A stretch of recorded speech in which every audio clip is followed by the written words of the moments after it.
სიტყვას თუ დავუკვირდებით დღესასწაული რას ნიშნავს, მაშინ შეიძლება რომ ის დღესასწაულო და დამატებით პრემიაც მიიღო. სადღესასწაულოდ, როდესაც გავეცით პრემია, ვინც კარგად მუშაობს და ვინც უდათ მუშაობს პრინციპში, ხო? აი, დღესასწაული ყველას ეხება და ბუნებრივია, ხა მე ვერ ვეტყოდი, რომ შენზე დღესასწაული არ ვრცელდება, ვერ მოგწევს. ის რომ დღესასწაული რომ ადამიანს თქვა გაულამაზდეს, უფრო საინტერესო იყოს მისთვის დღესასწაულის შემდგომი საქმიანობაც, ეს არის რომ ზოგადად დაწესებულების ხელმძღვანელობა ხედავს იმ სამუშაოდ, რასაც ის ასრულებს წელი წლის განმავლობაში. ჩვენ მივდივართ წინ და არც ხელფასი უნდა შემცირდეს და არც შემოსავლები არ უნდა შემცირდეს. პირიქით, უნდა შევეცადოთ, წინ წავიდეთ, გაკეთდეს უფრო მეტი, ხალხს უფრო მეტი მიიღოს და იმ უშუალო შემსრულებელმა საჯარო მოხელე იქნება თუ ნებისმიერი პიროვნება, რაც შეიძლება მეტი მიიღოს, მეტი სარგებელი და თავის ოჯახში მეტი ფული შეიტანოს, მეტი კმაყოფილი ყავდეს ოჯახი. ასე აგვიხსნეს აჭარის მთავრობაში სადღესასწაულოდ ყველა საჯარო მოხელის პრემიით დაჯილდოვების საფუძველი. მთავრობის ახალი დადგენილების მიხედვით კვარტალური პრემიების გარდა მთავრობაში შეუძლია წლის განმავლობაში 3 დღესასწაულით შეერჩიონ პრემიის მისაღებად. მთავრობისგან მიღებული წერილებიდან ირკვევა, რომ დღესასწაული საკმარისი პირობაა იმისთვის, რომ თითოეული მოხელე 100 ან უფრო მაღალპროცენტიანი პრემიით შეხვდეს დღესასწაულს. დღესასწაულის აღნიშვნის ფუნქცია კი არ აქვს პრემიას. პრემიას აქვს ის ფუნქცია, რომ ადამიანს აუნაზღაუროს ის დამატებით გაწეული შრომა საჯარო სამსახურში, რომელსაც ის გასწევს, თქვა ამა თუ იმ პოზიციაზე. ეს აჭარის მთავრობის დადგენილება აქ წერია, რომ პრემიის გაცემის საფუძველი უნდა იყოს შეფასების სისტემა დასაბუთება ან ორივე ერთად. დადგენილება გასული წლის 1 აგვისტოსაა მიღებული. ამის მიუხედავად იგივე არჩილ ხაბაძე იმავე წლის გიორგობის წინ თითოეული საჯარო მოხელისათვის პრემიის გაცემაზე ბრძანებას ისე აწერს ხელს, რომ არც შეფასების სისტემაა სადმე ნახსენები და არც დასაბუთება. ეკონომიკაშიც კი და ვაჭრობაში და ყველგან განვითარება სწორედ ეფუძნება ნდობას. ხა თუ დეპარტამენტის უფროს არენდობი იმაში, რომ რასაც ის ამბობს, ნამდვილად ასე მოხდა, მაშინ ახლა თანამშრომელია და რასაც გეუბნება. საზოგადოება ვერ შეაფასებს, მაგალითად კანცელარია როგორ მუშაობს. ნათია სირაბიძე აჭარის მთავრობის აპარატის საჯარო მოსამსახურეთა საპრემიო კომისიის ერთ-ერთი წევრია. ამბობს, რომ კომისია დეპარტამენტების უფროსების მიერ მოწოდებულ ინფორმაციას ენდობა იმის შესახებ, რომ აბსოლუტურად ყველა თანამშრომელი ზედმიწევნით კარგად მუშაობს. აჭარის მთავრობის დადგენილების მიხედვით კომისია უნდა მსჯელობდეს, ვინ იმსახურებს პრემიას. მაგალითად, გიორგობის დღესასწაულისათვის გაცემული პრემიების შესახებ კომისიის გადაწყვეტილება ასეა ფორმულირებული. კომისიამ გადაწყვიტა მთავრობის აპარატის საჯარო მოხელეთა მიერ შესრულებული სამუშაოს ოდენობის, საქმისადმი დამოკიდებულების, ფუნქციური დატვირთვის გათვალისწინებით საქართველოს ორგანული კანონის, საქართველოს შრომის კოდექსის მე-20 მუხლის პირველი ნაწილის N პუნქტით გათვალისწინებულ უქმე დღესთან დაკავშირებით, აჭარის ავტონომიური რესპუბლიკის 2014 წლის რესპუბლიკური ბიუჯეტის შესახებ, აჭარის ავტონომიური რესპუბლიკის კანონის თანახმად, აჭარის ავტონომიური რესპუბლიკის მთავრობის აპარატის 106 თანამშრომლისათვის გაიცეს პრემია, სახელფასო განაკვეთის 100%-ის ოდენობით. აჭარის მთავრობის აპარატის ადამიანური რესურსების მართვის განყოფილების უფროსი გვეუბნება, რომ კრიტერიუმების შეფასებისთვის ჯერ კიდევ არ არსებობს. ეს კრიტერიუმები სამართლებრივად დაწერილი არ არის. და ესე როგორ შეიძლება მაშინ კომისიის სხდომა იყოს ეფექტური? თუნდაც დეპარტამენტის უფროსის დეპირი მოხსენების საფუძველზე და თქვა იმ შესრულებული სამუშაოს ანალიზი ძალიან განხორციელდა მთავრობის აპარატში კონკრეტულად. სიტყვაზე ენდობიან ერთმანეთს? შესრულებული სამუშაო ჩანს ისედაც. პრემია უნდა მომოყვებოდეს აუცილებლად დასაბუთება თუ რატო გაიქცა ის რომ დღესასწაული იყო და ის რომ ადამიანი მუშაობდა თავის სამუშაო შესრულების პერიოდში, ანუ სამუშაო საათებში კარგად მუშაობისთვის უნდა იღებდეს მხოლოდ ხელფასი. პრემია ეს შემთხვევაში და დანამატი არ უნდა გაიცემოდეს. საერთაშორისო გამჭვირვალობა საქართველოში შენიშნავენ იმასაც, რომ სეკულარულ სახელმწიფოში პრემიის გაცემა რელიგიურ დღესასწაულთან დაკავშირებული არ უნდა იყოს. თუ მაშინ უპირატესობას მივანიჭებთ აღდგომას, თქვათ, რატომ არ შეიძლება თქვათ უპირატესობა მივანიჭოთ ბაირამის დღესასწაულს, თქვათ, ისეთ რეგიონებში, სადაც მაპატიეთ აჭარაში, თქვათ, ქვემო ქართლში, სამცხე-ჯავახეთის ნაწილში, სადაც ცხოვრობენ ადამიანები, რომლებიც არ არიან ქრისტიანული ამსარებლობის, თქვათ. ან რატო არ შეიძლება თქვათ 25 დეკემბერს გაიცეს, თქვათ, საშობაო პრემია, თქვათ, კათოლიკეებში და არა, თქვათ, 7 იანვარს, ხო? რადგანაც გიორგობას აღნიშნავს უმრავლესობა, ხო, საქართველოში, სწორედ ამიტომაც. დიდი სიამოვნებით მივიღებდი სხვა დღესასწაულებზეც, ბაირამზე, თან რამდენიმე წლის განმავლობაში. მე ვფიქრობ, იცი რა, აი ეს ტრადიციულად რაც მოდის, რაც დამკვიდრებული წესია, იმას მივყვებით. მთავრობის აპარატში საპრემიო კომისიას გასულ წელს შეკრება თითქმის ყველა თვეში უწევდა. ჩვენ თითოეული სხდომის ოქმს გავეცანეთ, თუმცა მათი შეხვედრის მიზანი ვერ გამოვიცანეთ. კომისია ყველგან საჯარო მოხელეების 100%-ით პრემიერების საფუძვლად მიიჩნევს შესრულებული სამუშაოს ოდენობას, საქმისადმი დამოკიდებულებას, ფუნქციურ დატვირთვას და ზეგანაკვეთური სამუშაოს შესრულებას. თუ კი ყველა იღებს პრემიას, ხომ მაშინ რამდენად შეიძლება ვიმსჯელოთ, რომ რამდენად შეიძლება დავიჯეროთ ჩვენ გარედან მოქალაქეებმა, რომ კომისია რეალურად მუშაობს. არ კომისია რატო არ მუშაობს რეალურად? კომისია ის ამ გადაწყვეტილებას ყველა ასრულებს რაღაც სამუშაოა, ყველა ასრულებს სამუშაოს ხარისხიანად წარმატებულად და შესაბამისად ყველა მიიღო პრემიას. ყველა თანამშრომელი როდესაც იღებს, ხო, სხვათა შორის ფუნქციები იმდენად გადანაწილებულია, შემიძლია ვთქვა, რომ საათობრივადაც კი ერთნაირად მუშაობენ. შეიძლება ერთ კვირას ერთმა მეტი იმუშაოს, მეორე კვირას მეორემ, მაგრამ იქაც მხოლოდ რაოდენობაზე ხომ არ არის საქმე. ყველა ერთნაირად მუშაობს, ესეთ რაღაცას ვერავინ ვერ დაიჯერებს და შესაბამისად ეს არის უბრალოდ პრემიისთვის და არა ჯილდო განსაკუთრებული დამსახურებისთვის. კარგად იმუშავა, კი ბატონო, ჩვენც გვინდა რომ ყველა კარგად მუშაობდეს და ეს შრომა ისახებოდეს ქვეყნის, თქვა, ეკონომიკურ და სხვა ტიპის წარმატებაზე, მაგრამ აი ეს არის ყველაზე თავი პრობლემა, რომ ფორმალობაში, გადავა ეს პროცესი და სამწუხაროდ ჩვენ რასაც ვატყობთ მიღებული წერილებიდან, ნამდვილად ფორმალობაშია გადაღება. აჭარის მთავრობის აპარატის თანამშრომლებმა დეკემბერში ორჯერ მიიღეს პრემია, ერთი კვარტალური 24 დეკემბერს, მეორე წინა საახალწლოდ 29 დეკემბერს. ეს იყო წლის განმავლობაში შესრულებული სამუშაოს პრემირება, ამიტომაც როგორც მე ჩემი დეპარტამენტი შევაფასე, ასევე შემდეგ დეპარტამენტის უფროსები შეგვაფასა აპარატის უფროსმა და მთავრობის თავმჯდომარემ და მათი გადაწყვეტილებით მოხდა ეს პრემირება. ეს შემთხვევა იყო აჭარის მთავრობის აპარატში, როცა პრემია მარტო ხელფასის 100%-ით არ განსაზღვრულა.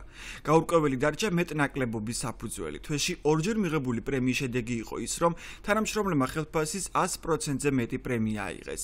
აი მაგალითად კომისიის წევრი საზოგადოებასთან ურთიერთობის დეპარტამენტის უფროსის ნათია სირაბიძის პრემიამ წინა საახალწლოდ აჭარის მთავრობის თავმჯდომარისა და აპარატის უფროსის პრემიასაც გადააჭარბა. მისი პრემია დეკემბერში ხელფასის 170%-ს შეადგენდა 3.9 ლარს. დეკემბერში არჩილ ხაბაძემ თავისი ხელფასის 100%-ის ოდენობის პრემია დაიმსახურა 3.310 ლარი. აპარატის უფროსის რუსლან ქორიძის პრემია კი 3.195 ლარი იყო, ხელფასის 150%. მხოლოდ მთავრობის აპარატმა პრემიებისათვის გასული წლის დეკემბერში 159.114 ლარი დახარჯა. მთლიანად წლის განმავლობაში კი მარტო მთავრობის აპარატს პრემიებისათვის 1.083.000 ლარი დაუხარჯავს. ნათია სირაბიძე თვლის, რომ ხელფასი მთავრობაში ადეკვატური არ არის იმის, რასაც თანამშრომლები აკეთებენ და თუ დანამატი არ იქნება, თავად სხვა სამსახურზე იფიქრებს. სასურველია დანამატი იყოს და დანამატი იყოს როგორც ფიქსირებული ხელფასი, რადგანაც არ მოხდეს კვალიფიციური კადრების გადინება.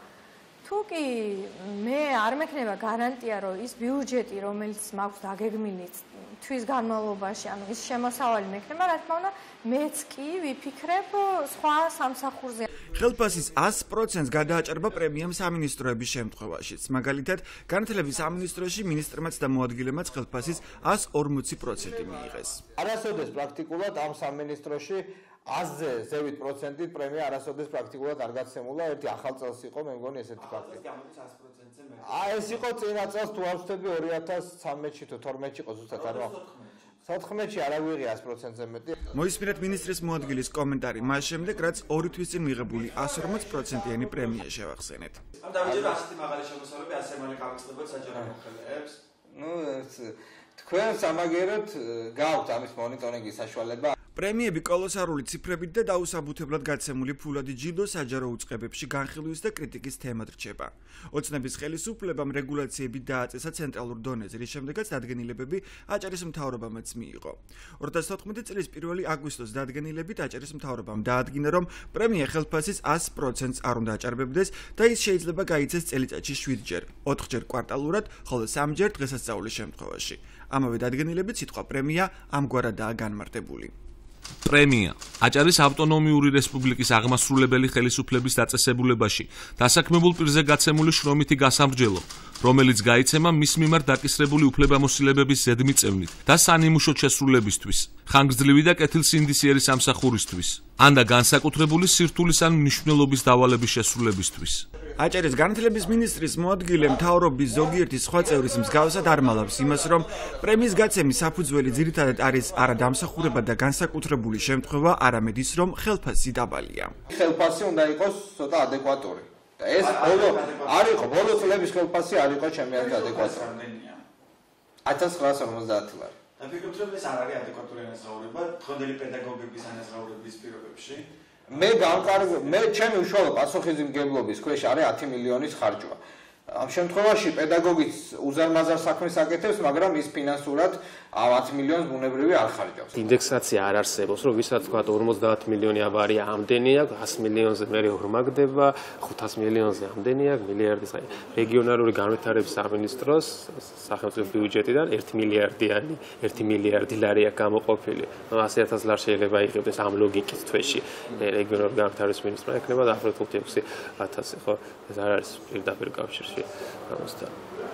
ბევრი ფულის განკარგვა არ შეიძლება იყოს განმსაზღვრელი მაღალი ხელფასის ან პრემიის, ამბობს რეფორმების ასოციაციის ეკონომისტი ჟურნალ Forbes-ის ეკონომიკური მიმომხილველი. ხო, რამდენი უნდა იყოს ახლა მაღალი თანამდებობის პირის ხელფასის თუნდაც ეს ქვეყნის ეკონომიკური განვითარების მდგომარეობები და გამომდინარეობს, ხო, არ შეიძლება ღარიბი ქვეყნის ჩინოპლის მაღალი თანამდებობის პირს ჰქონდეს ესეთ კარგი ხელფასი, რომელიც ევროპულ ქვეყნებშია და ის მოტივიც ასევე რომ ბევრი ფული მაბარია, საერთოდ არ არის გამსაზღვრელი მისი ხელფასის ნორმის. ჩვენ მინისტრების სხვა მოადგილეებსაც ვთხოვეთ ესაუბროთ თავიანთი შრომითი გასამრჯელოს შესახებ. ჩემი ხელფასი არის გამოწერით 2130 ლარი. ამისიკობ თანხმად 75% უკვე იანთია. ეს ხელფასი იმდენად დაბალი არის საჯარო სექტორში, რომ ჭირს, ასე ვთქვათ, კადრების შენარჩუნება, ის რომ მე ჩემ თავზე არ ვსაუბრობ ამ შემთხვევაში, თუმცა მეც ვღებულობ პრემიას, მინდა გითხრათ, ჩემი ხელფასი არის 1500 ლარი. ეს ხელზე? ხო, ხელზე. აჭარის მთავრობის მიერ აგვისტოში მიღებული დადგენილების მესამე მუხლის პირველი პუნქტი მოითხოვს, რომ პრემია გაიცეს სამუშაოს შეფასების ან და დასაბუთების საფუძველზე. მთავრობის აპარატის მსგავსად ჩვენ კონკრეტული დასაბუთებების წარმოდგენა თითოეული სამინისტროს ვთხოვეთ. წარმოდგენილი ბრძანებებით და სხდომის ოქმებით რთულია გაიგო რა დასაბუთებით გაიცემა პრემია. პრემია ძირითადად ყველა იღებს და თითოეული 100%-ით. ეს არგუმენტი უნდა ჩანდეს მქონე სხდომის ოქროს ვერდე მოხსენებით ბალანსში. გეთანხმებით, რომ უნდა ჩანდეს, კი ბატონო, გეთანხმებით, რომ უნდა ჩანდეს. თუ არ ჩანს, ეს შეგიძლიათ ხარვეზე ჩაგვითვალოთ და მომავალი სხდომების ოქმების დროს გავითვალისწინებთ ამას და ანუ მეტი ინფორმაცია იქნება წარმოდგენილი. მით უმეტეს რომ ეხლა ჩვენ გადაწყვეტილება მივიღეთ და შეიცვალა ამ პრემიების კუთხით მიდგომა და უნდა იყოს პრემიები უფრო მეტად დამსახურების მიხედვით, ასე ვთქვათ, უნდა იყოს მიღებული. აჭარის ფინანსთა და ეკონომიკის სამინისტრომ 2014 წელს პრემიებისათვის 883,392 ლარი დახარჯა. 2013 წელს 629,943 ლარი. სამინისტროების სხდომის ოქმებში პრემიების გაცემის დასაბუთება თითქმის ერთი და იგივეა. მაგალითად, სოფლის მეურნეობის სამინისტრო 25 დეკემბრის ბრძანებაში წერს. კომისიამ დაადგინა 2014 წლის მეოთხე კვარტალში აჭარის ავტონომიური რესპუბლიკის სოფლის მეურნეობის სამინისტროში დასაქმებულ პირთა წახალისებისა და мотиваციის გაზრდის მიზნით მათ მიმართ დაკისრებული უფლებამოსილებების ზედმიწევნით და სანიმუშო შესრულებისათვის, კეთილსინდისიერი სამსახურისა და განსაკუთრებული მნიშვნელობის დავალების შესრულებისთვის გაცემულ იქნა აჭარის ავტონომიური რესპუბლიკის სოფლის მეურნეობის სამინისტროს ცენტრალური აპარატის საჯარო მოსამსახურეებზე მატერიალური წახალისება 64,885 ლარის ოდენობით, თანახმად დანართინაკი ჩანს, რომ ყველა თანამშრომელს 100%-იანი პრემია მიუღია. რამდენად შესაძლებელია კეთილსინდისიერად საქმის შესრულების მოტივით ხალხის ფული დაქირავებული პირი ხელფასის გარდა იღებდეს პრემიას. კეთილსინდისიერად საჯარო სამსახურში უნდა მუშაობდეს ნებისმიერი საჯარო მოსამსახურე. სინდისიერებისთვის პრემიის გაცემა ეს არ არის არანაირად სწორი. თუ არაკეთილსინდისიერად მუშაობს თანამშრომელი, მაშინ ისეთი თანამშრომელი საჯარო სამსახურში არ უნდა მუშაობდეს, იმიტომ რომ ამას ალბათ გამეორება არ სჭირდება, ყველა ჩვენგანის დაფინანსებით ხდება საჯარო სამსახურში. იგივე სახელფასო ხელფასის სახელმწიფო დანამატის პრემიის გაცემა და შესაბამისად ჩვენ კეთილსინდისიერად მუშაობისთვის თითოეულ თანამშრომელს ვუხდით ხელფასს. იგივე დასაბუთება აქვს ჯანდაცვის სამინისტროსაც, აქაც იგივე ტექსტია, რაც სოფლის მეურნეობის სამინისტროს შემთხვევაში წაგიკითხეთ. კომისია კეთილსინდისიერად საქმის შესრულებაზე ამახვილებს ყურადღებას და 100%-იანი პრემიის გაცემას დასაბუთება არ ახლავს. დატვირთვით მუშაობდა ის რომ სამუშაო საათებზე მეტი იმუშავა ეს მიმაჩნია განსაკუთრებულად აქ გმირობას ვერავინ ეჭაიდენს. საპრემიო კომისიის წევრი ჯანდაცვის მინისტრის მოადგილე ეცადა ჩვენს დარწმუნებას იმაში, რომ ხელისუფლების შეცვლის შემდეგ სამინისტროს თითოეული თანამშრომელი რთული პროგრამების განხორციელებაში იყო ჩართული. სამინისტრომ გასულ წელს მარტო პრემიებისათვის 525,049 ლარი დახარჯა. დიდი სამუშაო შესრულდა და პლუს ამას ამან მოითხოვა განსაკუთრებით მნიშვნელოვანია სამუშაო საათების გადამეტება. ეხლა თითოეულზე ცალ-ცალკე ამის წერას არანაირი ისეთი ფაქტობრივი მნიშვნელობა არ აქვს. ერთი უნდა ვეთქოთ, ხო არ არის ეს პრობლემა დაგეგმარების და მენეჯმენტის, ანუ გადანაწილება სამუშაოსი, აქედან თუ მართლა ისეთი შემთხვევაა, რომ უნდა იმუშაოს პიროვნება იმაზე მეტი დრო, ვიდრე გათვალისწინებული არის სამუშაო საათებში, მაშინ მან უნდა მიიღოს ანაზღაურება არა პრემიის სახით, არამედ ზეგანაკვეთური საათების მიხედვით. მესამე სექტორში თვლიან, რომ კანონის მოთხოვნა უნდა შესრულდეს და თითოეულ სამინისტროს უნდა ჰქონდეს დასაბუთება, რის გამო ჯილდოვდება ესა თუ ის თანამშრომელი პრემიით. უნდა არსებობდეს თითოეულ გაცემულ საპრემიო ორდენობაზე კონკრეტული პირის მიმართ დასაბუთება, ეს არის მოთხოვნა და ეს აუცილებლად უნდა შეფასდეს, რომ ჩვენ ვიცოდეთ, თუ რატომ გაიცემა პრემია, შესაბამისად თითოეულ ინდივიდუალურ შემთხვევაზე უნდა არსებობდეს ბრძანება. ეს ბრძანება უნდა იყოს თანამდებობის ეკუთვნის ეს პრემია, უნდა იყოს გამჭვირვალე და თავისთავად ხელმისაწვდომი მოთხოვნის შემთხვევაში. დღეს მიღებული დოკუმენტაციით, რასაც ვიღებთ, თქვა ადგილობრივი თვითმმართველობებიდან, ცენტრალური ხელისუფლებიდან თუ აჭარის ავტონომიური რესპუბლიკის სხვადასხვა უწყებებიდან, იქ არის ზოგადად საუბარი იმაზე, რომ ზეგანაკვეთური სამუშაოს კეთილსინდისიერად შესრულებისათვის, მაგრამ რაში აისახა ეს, როგორ აისახა, როგორ თქვა დაეტყო ამა თუ იმ კონკრეტული პირის კარგი მუშაობა, თქვა საზოგადოებას ან კონკრეტულ სფეროს, რაში არის მიღწევა, წარმატება, ეს ყველაფერი, ასე ვთქვათ, ძალიან უხეშად რო თქვა, დათვლილი უნდა იყოს. მთავრობამ დადგენილებით პრემიის გაცემის დროს დასაბუთების აუცილებლობა დაადგინა, თუმცა აპარატში სიტყვა დასაბუთება ფსიქოანალიზს ახსენებთ. არ შეიძლება კანონში განისაზღვროს თუ რატო არის პრემია, თქვა განსაზღვრება. გახოლოდ სიტყვებით არის, ის არის წახალისების საშუალება, მაგრამ ის თუ როგორი რამდენად წამახალისებელია, ეს უკვე ფსიქოანალიზი ჭირდება ამას და თქვა ადამიანის мотиваციებს და ამას სამართლებრივ აქტებში ვერ გაწევს. ნათია სირაბიძე აჭარის მთავრობის აპარატიდან თვლის, რომ თუკი თანამშრომლების მუშაობა ცალ-ცალკე შეფასდება, ისინი განსხვავებული ოდენობით მიიღებენ პრემიებს. კონკურენცია კი დემოტივაციას გამოიწვევს. კომერციულ ორგანიზაციებში პრემიას გასცემენ დიფერენცირებულად იმისათვის, რომ კონკურენცია გაიზარდოს თანამშრომლებს შორის. ჩვენ შემთხვევაში საჯარო სამსახურში, რადგანაც ხელფასი არ არის შესაბამისი იმისა თუ რასაც მუშაობს ადამიანი, შეიძლება დიფერენცირებულმა პრემიამ გამოიწვიოს დემოტივაცია. კონკურენცია ყველგან აუცილებელი არის, ეს არის გარკვეული мотиваტორი თვითონ საქმიანობის და პიროვნების, იმიტომ რომ როდესაც ხედავ რომ სხვა გაცილებით უკეთ აკეთებს და შესაბამისად ამ უკეთ გაკეთებულში ღებულობს უფრო მეც ვიდრე შენ, შესაბამისად ეს იზრდის мотивაციას რომ შენც უკეთესად გააკეთო საქმე და შესაბამისად მიიღო ანაზღაურებაც უფრო მეტი ვიდრე გააკეთო. იგივეს ფიქრობს Forbes-ის ეკონომიკური მიმოხილველი. მისი აზრით, მთავარია დასაქმებულ პირებს შრომის სამართლიანად შეფასების განცდა ჰქონდეთ. პრემია არსებობს იმ შემთხვევაში, თუ უკეთესად აკეთებს საქმეს და შენი თანამშრომლები შეეჯიბრებიან ერთმანეთს საქმის უკეთებაში, როგორც კერძო ფირმაშია კარგი, ისევე დადებითი შედეგი ექნება სახელმწიფო სექტორში, მაგრამ რა თქვა, ხო არ გამოიწვევს დემოტივაციას, ანტაგონიზმს რაღაც თანამშრომლებს შორის, თუ სამართლიანი განაწილების პრინციპი იქნება, არ გამოიწვევს. ეს ისეთივე აქსიომა სახელმწიფო სექტორში, როგორც კერძო სექტორში. ნათია სირაბიძემ დაგვიკონკრეტა ისიც, თუ რატომ გამოიწვევს საჯარო სექტორში თანამშრომლებს შორის კონკურენცია მოტივაციის შესუსტებას. პრემიებისა და დანამატების გარეშე საჯარო სექტორში დარჩენას არც სხვა მოხელეები თანხმდებიან. ადამიანები, რომლებიც აქ მუშაობდნენ წლების განმავლობაში და მიჩვეულნი იყვნენ, რომ მიეღოთ გარკვეული ხელფასი, რა თქმა უნდა, თუ დააკლდებათ მათ იქ გარკვეული რაოდენობა, ეს მათი ოჯახებისთვის იქნება ძალიან ცუდი, ამიტომაც შეიძლება დემოტივაცია გამოიწვიოს. მაშინ მე ვიფიქრებ იმაზე, რომ უამრავი ახალი დაწესებულება იხსნება, არის მithumetes მაღალანაზღაურებადი და აშკარად მექნება მიდრეკილება იმისკენ, რომ იქნება ჩემნაირი დონის მენეჯერი, რომ 5000 ლარიც გადაუხადოს და ეხლა 5000 ლარი აშკარად დაძლევს იმას, რომ შეიძლება ძალიანაც მინდა მე ვიყო ჯანდაცვის სტრუქტურაში და თუნდაც ამ ფსიქოლოგით რომ მინისტრის პირველი მოადგილე ვარ. ხოლო სწორებას იმაზე მოაიღებს მთავრობა და თქვა შესაბამისი უწყება, რომ მისი თანამშრომელია მთავარი. საუბარია ასეულობით ათასობით სხვა ადამიანზე, რომელიც არ მუშაობს ამ უწყებაში და დღემდე ელოდება მათგან შესაბამის სამუშაოს, იმისთვის რომ მისი ცხოვრება გახდეს უკეთესი.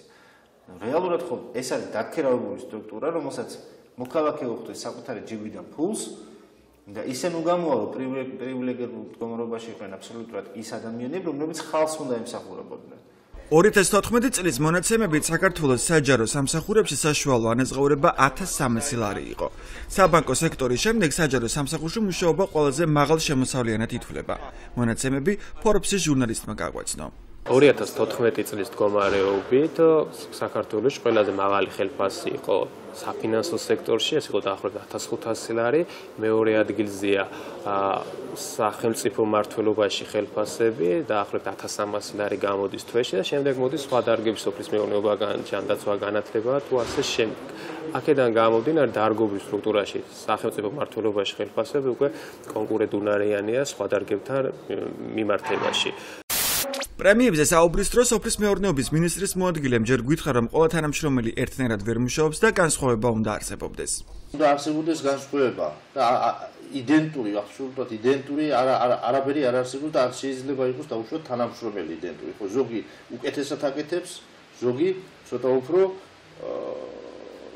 იმაზე ნაკლებად. შემდეგი როცა მინისტრის მოადგილეს ხდომის ოქმებზე მივუთითეთ, სადაც წერია, რომ ყველა იმსახურებს პრემიას გითხრა. კომისიას მარტო ერთი ადამიანი არ არის, რამდენიმე წევრია და ერთმანეთს ღებულობდით ამ გადაწყვეტილებას და ალბათ დამაჯერებელი იყო ის ოქმის მამაზე მეტყველებს.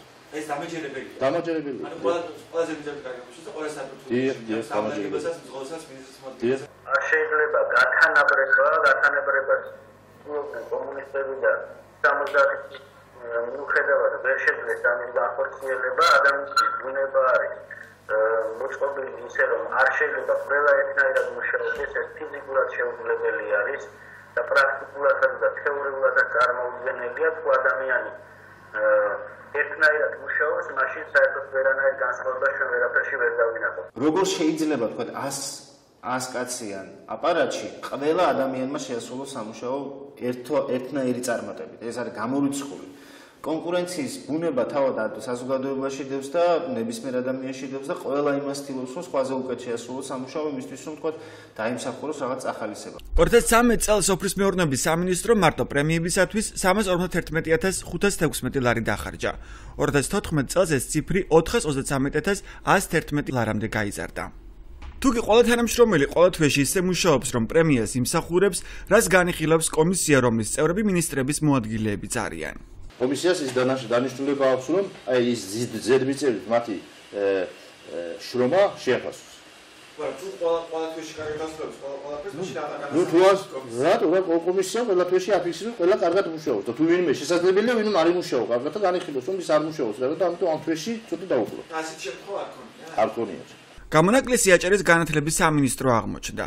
საპრემიო კომისიაკაც არსებობს, მაგრამ აღმოჩნდა, რომ ის არც იკრიბება და არც ხდომის ოქმები არსებობს. ეს ბოლო არ მოგივიდა, თორე ადრე ქონდა კომისიები. ბოლოს შეიცვალა ის მთავრობის დადგენილება რომ ამოქმედა პრემიებზე. ხო, იქ უკვე დაიკარგა ახლა ხდომის ჩატარების მნიშვნელობა. ეს პრაქტიკულად აღიარებაა იმისა, რომ ეს ყველაფერი ფორმალობა. და რომ შეკრება ხდება შეკრებისთვის და კომისია იკრიბება კომისიის უბრალოდ ოქმისთვის.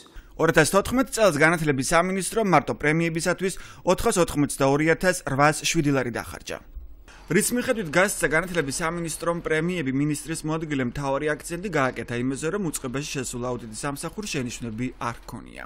პრემიების გაცემის ძირითადი კრიტერიუმები პირველი ხარჯვითი ნაწილი ქონდა კარგი, აუდიტის სამსახურს არსებითა ჩვენთან შენიშვნები არ გააჩნდა და ბოლო 2 წლის განმავლობაში ჩვენ, ასე ვთქვათ, ვითვლებით საქართველოში ყველაზე გამჭვირვალე უწყებად. ძალიან კარგი მისასალმებელია და ვისურვებთ, რომ ყველა უწყება ასე მუშაობდეს, რომ აუდიტის სამსახურს ჰქონდეს არანაირი ხელშესაჭრელი ვთქვათ საბუთი ან პროკურატურისთვის გადასაცემა და ინსპექციისთვის, მაგრამ ეს არნიშნავს იმას, რომ უწყების ყველა თანამშრომელმა უნდა მიიღოს მუდმივად ყოველთვიურად პრემია. რადგან სხდომის ოქმები და დასაბუთების გაგება შეუძლებელია, თავად ჩვენს რესპონდენტებს ვკითხეთ, რა გახდა მათი პრემიერების საფუძველი. ჯანაძვის მინისტრის მოადგილემ გვითხრა, რომ საზოგადოება არ არის ჩამოყალიბებული და ხშირად მას ღამის 3 საათზე აღვიძებენ მოქალაქეები.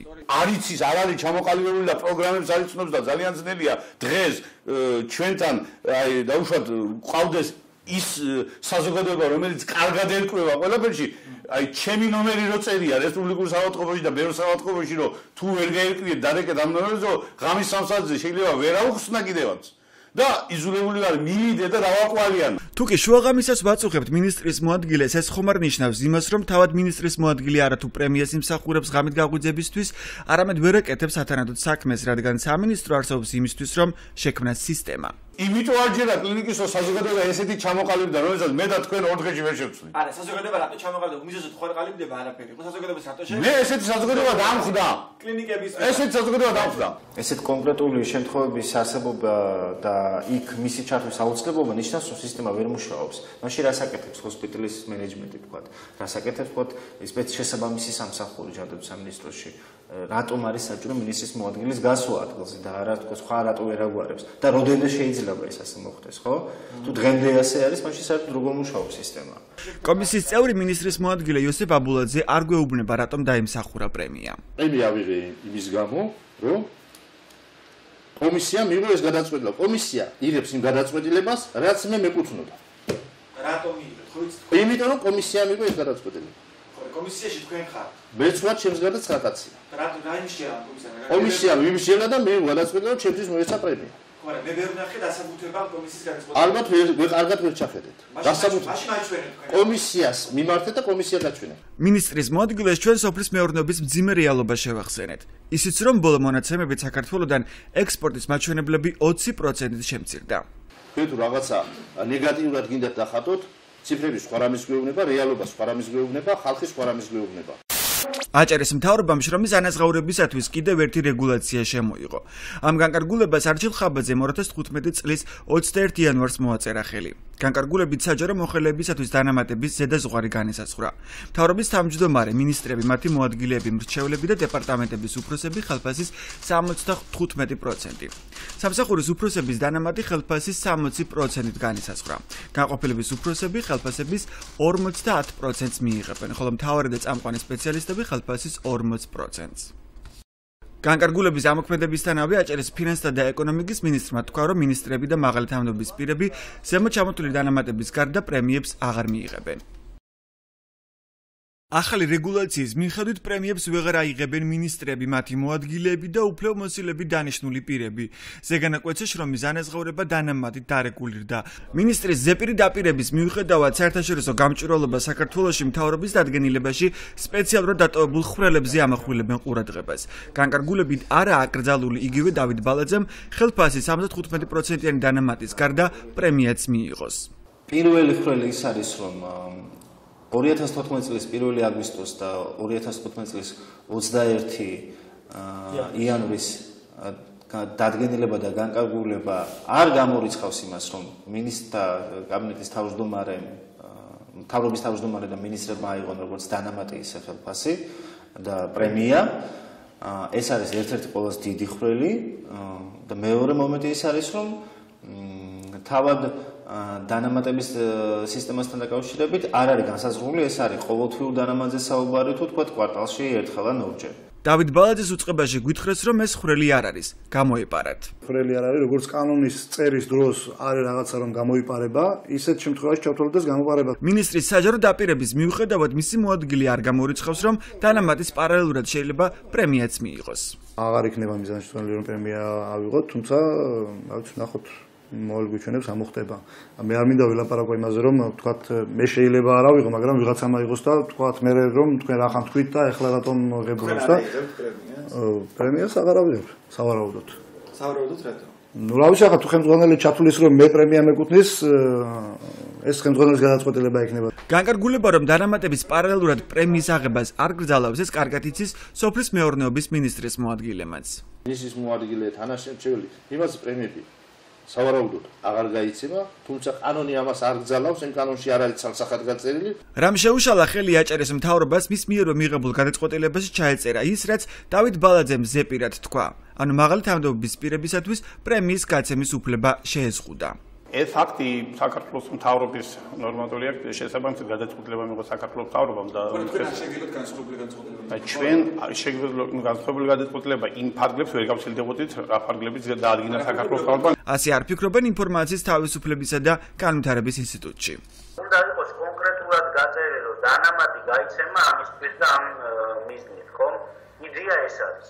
თორე მაშინ გამოვიდოდა რომ ბარემ პირდაპირ ხელფასი ყოფილიყო და ისედაც სახელმწიფო ფონდიდან გაიცემა და ჩადებულიყო ხელფასზე და გაზრდილიყო ხელფასის ოდენობით.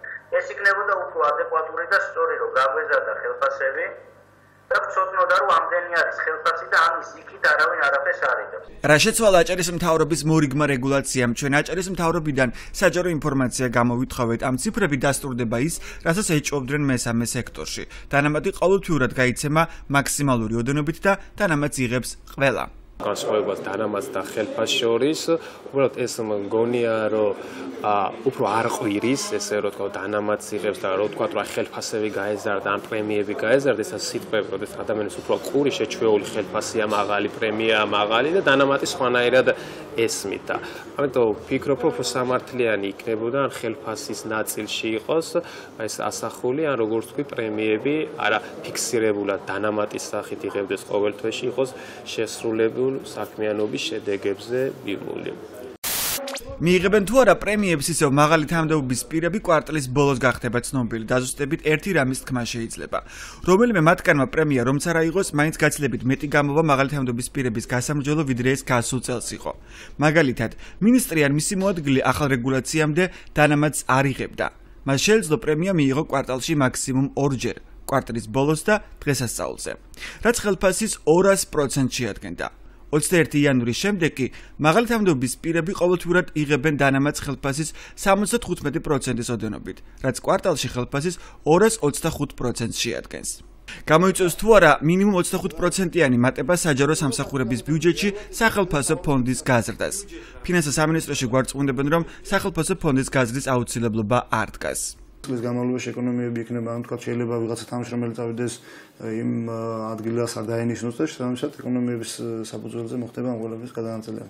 ფინანსთა მინისტრის მოადგილე არადასტურებს, რომ მაღალი თანამდებობის პირების დანამატების ზრდის ხარჯზე დაბალი რგოლის თანამშრომლები დაზარალდებიან. თუკი მაგალითად მთავარი სპეციალისტი აქამდე კვარტალში ხელფასის 200%-ს იღებდა პრემიის სახით, ახლა ის დანამატის სახით კვარტალში მხოლოდ ხელფასის 120%-ს მიიღებს. ზემდგომები გვარწმუნებენ, რომ მათი დანაკლისი პრემიით შეივსება. რჩება საშუალება იმისა, რომ საშუალო და ქვედარგოლის საჯარო მომხელებს განყოფილების უფროსებს და მთავარ სპეციალისტებს დამატებით მიეცეს უკვე პრემია და პრემიის მოხდეს კომპენსირება და შევსება იმ და დახალისება იმ საქმიანობის გამო, რასაც ისინი წარმატებით განახორციელებს. საერთაშორისო გამჭვირვალობა საქართველოს სოციალურ უთანასწორობაზეც ამახვილებს ყურადღებას. მეტი დანამატი მას ერგება, ვისაც მაღალი ხელფასი აქვს. ძღოლს საკუთარი ხელფასის 40%, მინისტრს და დეპარტამენტის უფროს და მინისტრთა კაბინეტის თავმჯდომარეს 75%-იანი, ანუ რატო ქმნიან ამის საფუძველს, რომ ადამიანებმა კიდევ უფრო მეტ უსამართლობაზე და უთანასწორობაზე ისაუბრონ სახელმწიფო ანაზღაურების დროს. აჭარის მთავრობის ადამიანური რესურსების მართვის განყოფილების უფროსის თქმით, რეგიონში პრემიების და დანამატების სისტემაზე ცალკე მსჯელობა არ მიმდინარეობს. აჭარის მთავრობას ცენტრისთვის არც საკუთარი მოსაზრებები შეუთავაზებია. პრემიებთან დაკავშირებული საკითხი არ არის ის საკითხი, რომელზეც შეიძლება ვთქვათ, რეგიონში ცალკე მივიდეს მსჯელობა, რაღაც ცალკე რეგულაციები დინდებოდეს. ეს არის ის საკითხი, რომლებიც უნდა იყოს საერთო და რასაკუთრებით შეიძლება რეგიონში ცალკე არ წყვეტდეს, მაგრამ იმათ რას თავაზობთ, თბილისს რას თავაზობთ თქვენ აჭარის მთავრობა, რომ თქვა აი ჩვენ აჭარის მთავრობა ვფიქრობთ, რომ აი ეს უნდა შეიცვალოს, თქვა ეს მიგო, აი გააქვთ რაიმე თქვა კომპლექსური კონცეფცია ამასთან დაკავშირებით არ გვაქვს.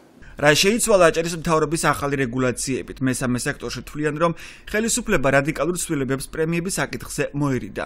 შეიცვალა მხოლოდ ის, რომ ვიგებთ ინფორმაციას, ვინ რამდენი პრემია და დანამატი მიიღო. რეალურად ეს ორი დოკუმენტი არის მცდელობა, მანამდე არსებული ქაოსი დაარეგულირონ მოაქციონ რაღაც სამართლებრივ ჩარჩოში, ისე რომ ადამიანი იყოს გარკვეული და თქვა ყველა მიცოდეს თქვა ის ზედაზღვარი რის ფარგლებშიც მიიღებს დანამატს თუ პრემიას, მაგრამ ამავდროულად რეალურად სისტემის მოწესრიგების რეალური ნაბიჯი ეს არ არის. ხელისუფლება ფიქრობს, რომ რადიკალურად ცვლილება ამ ეტაპზე არ არის. მიზანშეწონილი, რაც მე ვთვლი, რომ არასწორი არის. ყველაფერს ამ თვალსაზრისით ჩვენ რევოლუციური ცვლილება გვაქვს მისაღები და ჩვენ ერთხელ და სამუდამოდ უარი უნდა ვთქვათ იმ პრაქტიკაზე, რასაც ქვია დანამატები, რომელიც რეალურად ხელფასი არის, რომელმაც ჩაანაცვლა პრემიები. 2014 წელს აჭარის მთავრობის აპარატის და 4 სამინისტრო ცენტრალური აპარატის თანამშრომელთა პრემიერებისათვის 3.13.507 ლარი დაიხარჯა.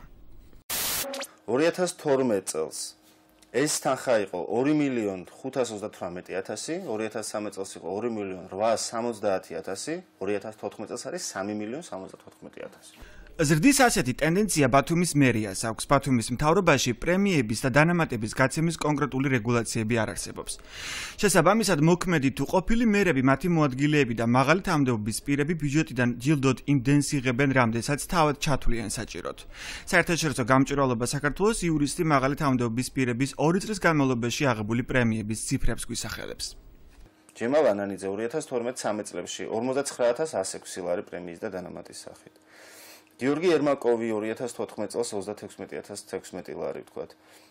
მერის ყოფილი მოადგილე ასევე დავით ლეკვეიშვილი 55.721 ლარი. ძალიან მაღალი ციფრები არის. მერია ის უწყებაა, სადაც თანამდებობის პირები პრემიას და დანამატს ერთდროულად იღებენ. ქალაქის მერის გიორგი ერმაკოვის და 3 ვიცემერის პრემიებსა და დანამატებში მხოლოდ აგვისტოდან დეკემბრის ჩათვლით 103.834 ლარი დაიხარჯა. ბათუმის მერის ხარჯებს წესით ბათუმის საკრებულო უნდა აკონტროლებდეს, თუმცა საკრებულოს თავმჯდომარემ გითხრა, რომ მერიაში ერთდროულად გაცემული პრემიების და დანამატების შესახებ ჩვენგან გაიგო. საკრებულო აკონტროლებს მერია. კი, აკონტროლებს ბიუჯეტის ხარჯვის ნაწილს, აკონტროლებს აკონტროლოს შესრულების ნაწილს. ხო და მე დავამტკიცე მე ბიუჯეტი ჯაბა მას. რა დავამტკიცე ბიუჯეტი მე ნახულობ რომ ამათო პრემიებიც აიღეს. არა, ვალდებული და არც მე არ მაქვს. 100.000 და რაღაც ჩანსაღად არ მიდის. არ ფიქრობ რომ ეს ყველაფერი უნდა აკონტროლოს და დაისვა შეკითხები. შეკითხები როგორ უნდა დასვა. შეიძლება და სამართლებრივი უფლება რომ მე მაგას უთხრა ამას მიეცი პრემია, ამას არ მიცე, ეს არ მაქვს, რა თქმა უნდა. კი, ეს რატო გასცა ასეთი პრემიები ამ ხარისხი. მე შენგან გავიგეს სიმართლე გითხრა ეხლა რომ თქვა 104.000 ლარი მიუღია.